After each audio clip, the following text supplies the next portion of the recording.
Everyone, study with Monika में आपका स्वागत है। इस वीडियो में हम देखने वाले हैं 11th क्लास हिस्ट्री के 3rd चैप्टर का 2nd क्वेश्चन। इस अध्याय में उल्लेखित कुछ छोटे शहरों, बड़े नगरों, समुद्रों, प्रांतों की सूची बनाइए। उनको नक्शों पर खोजने की कोशिश कीजिए। क्या आप अपने द्वारा बनाई गई सूची में संकलित किन्हीं 3 विषयों के बारे में कुछ कह सकते हैं? देखिए, इस चैप्टर में हम बात कर रहे हैं रोमन साम्राज्य के बारे में। रोमन साम्राज्य जो था वो 3 महाद्वीपों में फैला हुआ था। यूरोप महाद्वीप और अफ्रीका का उत्तरी भाग और पश्चिमी एशिया, यानी एशिया, अफ्रीका और यूरोप, 3 महाद्वीपों तक जो है रोमन साम्राज्य का विस्तार था। इसके कुछ छोटे बड़े नगर हम देखते हैं: कॉर्थेज, सिकंदरिया, एंटियोक, रोम, कुस्तुनतुनिया, बगदाद, दशमिक आदि।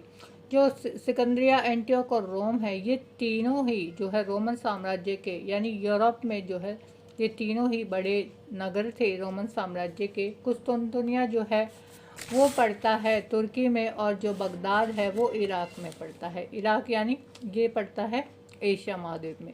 इसके समुद्र थे भूमध्य सागर, काला सागर, लाल सागर, कैस्पियन सागर और फारस की खाड़ी। तीनों महाद्वीपों में हमने देखा कि इसके अंतर्गत जो सागर आते हैं वो भूमध्य सागर है, काला सागर, लाल सागर, कैस्पियन सागर और फारस की खाड़ी।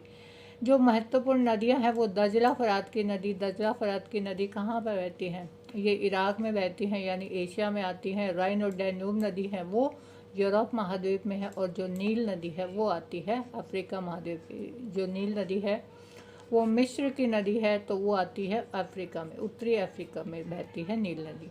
इसके प्रांत हम देखेंगे वो है गौल, आधुनिक प्रांत। स्पेनिया आता है उत्तरी स्पेन में, बेटिका दक्षिणी स्पेन में, कैम्पेनिया आता है इटली का भाग, मैसेडोनिया यूनान में। ये सारी चीज़ें जो हैं इनका वर्णन हम कर सकते हैं रोमन साम्राज्य के अंतर्गत। इसके कुछ समुद्र हैं, कुछ छोटे बड़े शहर हैं, नदियाँ जो यहाँ पर बहती हैं, और इसके महत्वपूर्ण प्रांत हैं। 3 विषयों का वर्णन हम निम्नवत कर सकते हैं। 3 विषयों के बारे में इसमें पूछा है। पहला है रोम साम्राज्य के विभिन्न क्षेत्रों पर कुशल प्रशासन की स्थापना में इन नगरों की अहम भूमिका थी। यानी जो रोमन साम्राज्य के नगर थे, वहाँ की प्रशासनिक व्यवस्था थी वो बहुत कुशल थी। नगरों की बहुत महत्वपूर्ण भूमिका रही है इसमें। 3 बड़े नगरों की हमने बात की, सिकंदरिया, एंटियोक और रोम।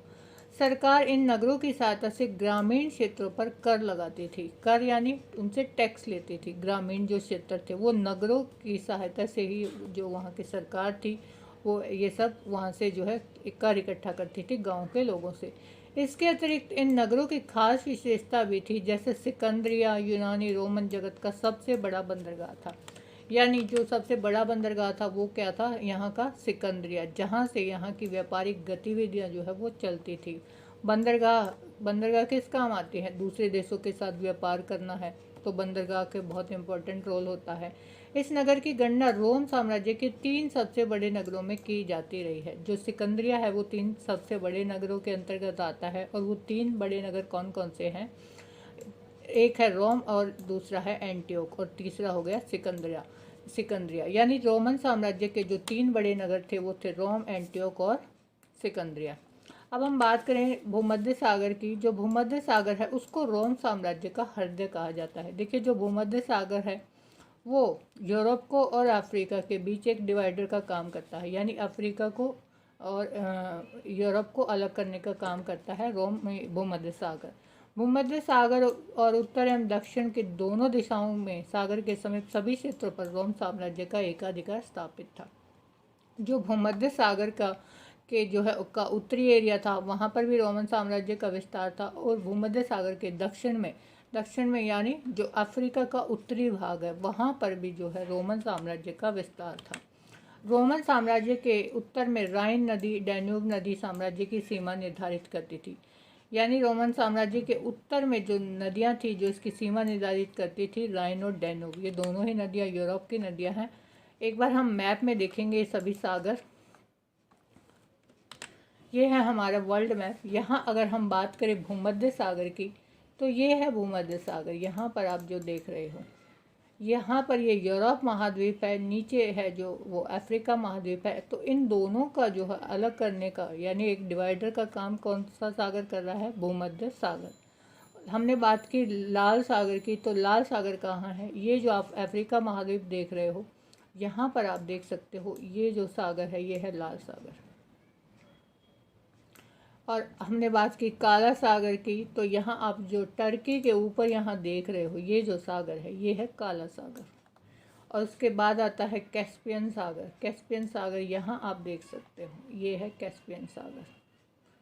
और हमने देखी फारस की खाड़ी। फारस की खाड़ी आप यहाँ देख सकते हैं ये है फारस की खाड़ी, पर्शियन गल्फ।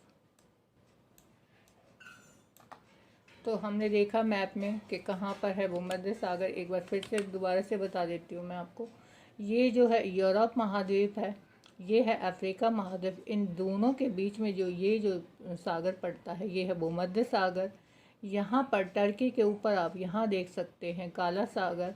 इधर आप सूडान के साइड में आप ये जो सागर देख रहे हो ये है रेड सी यानी लाल सागर। इसके साथ यहाँ आप देख सकते हो ये है फारस की खाड़ी और यहाँ है कैस्पियन सागर ये वाला। तो ये सागर जो है आप मैप में देख लेना, इनको अच्छे से लर्न कर लेना कहाँ पर है, ये मैप में क्वेश्चन में पूछे जा सकते हैं।